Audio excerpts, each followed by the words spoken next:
ভোটের নির্ঘণ্ট এখনও প্রকাশ্যে আসেনি, কিন্তু তার আগেই পূর্ব মেদিনীপুরের এগরা বিধানসভার সাহারা এলাকায় শুরু হয়ে গেল জোর কদমে দেওয়াল লিখন। পাড়া থেকে মোড়, বাজার থেকে গ্রামাঞ্চল, সর্বত্রই শাসক দলের স্লোগান ও বার্তায় রঙিন হয়ে উঠছে দেওয়াল। স্থানীয়দের বক্তব্য, সংগঠনের প্রস্তুতিতে অনেকটাই এগিয়ে রয়েছে অল ইন্ডিয়া তৃণমূল কংগ্রেস।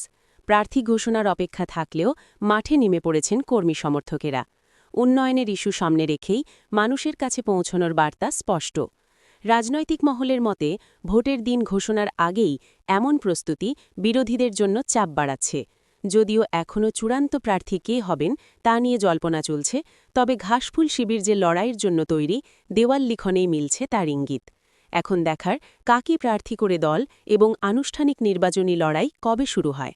তবে সাহারার দেওয়াল ইতিমধ্যেই বলে দিচ্ছে ভোটের হাওয়া বইতে শুরু করেছে।